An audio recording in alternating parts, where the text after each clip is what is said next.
Greetings everyone, Levi Keller here, and today we are talking about possibly the most epic feature in Cubase called Chord Track. It's the absolute fastest way to create MIDI chords if you're not a keyboard player. If you like what you learned in this video, you might be interested in my full music production course called Don't Suck at Recording.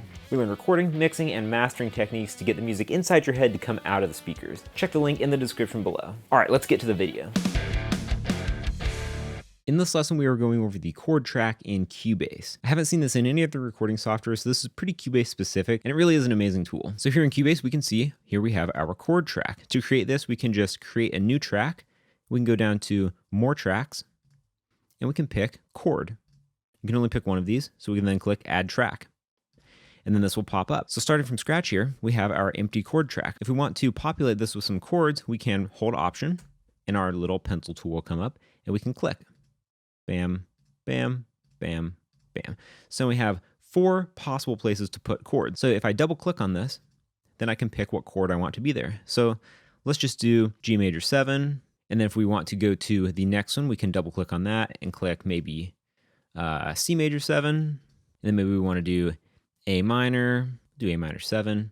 And then we can click D7.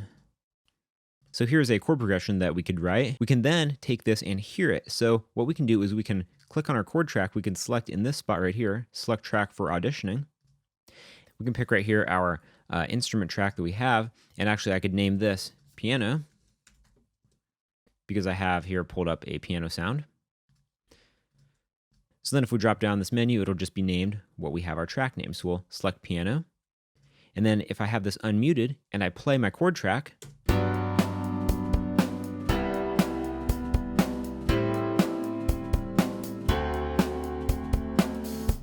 so it's using this instrument to play these chords, which is pretty awesome. So you could also hold Option and drag these to copy them.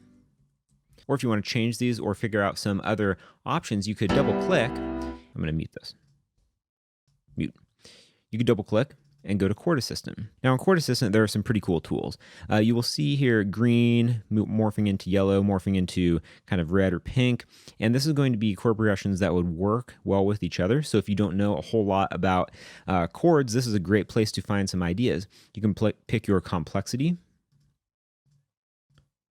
And that will give you the more advanced options, like I said, down here in the red and pink. You could also look at the proximity windows. We have our root chord here.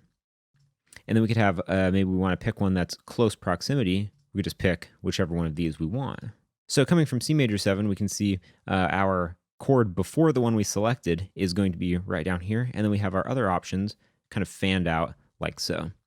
We can also use the circle of fifths view, which gets a little more into music theory, but will help you cycle through some different options for your progression. For me, I like this editor view because it just allows me to pick quickly what I'm looking for. So once I have my progression here, we can also look at this scale view.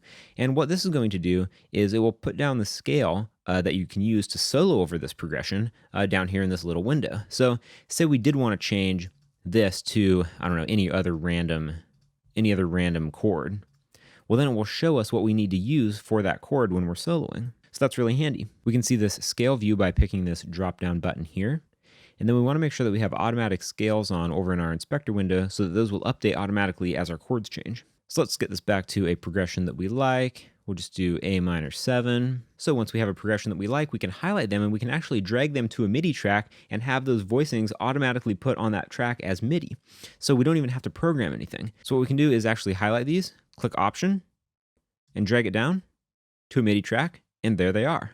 And if we open these up, we can see they just voice them like a normal chord. We can actually change the way that this works by going back to our chord track and selecting voicings. So piano, basic, or guitar. So if we have closer together voicings like a guitar would use, only having 6 strings versus what a piano would be able to do, we can put guitar there. If we did pick a guitar voicing, for example, and I picked those and drag them down, we can see that these over here, the guitar voicings, are closer together than the piano voicings. So just depending on the instrument you're writing for, that might come in handy.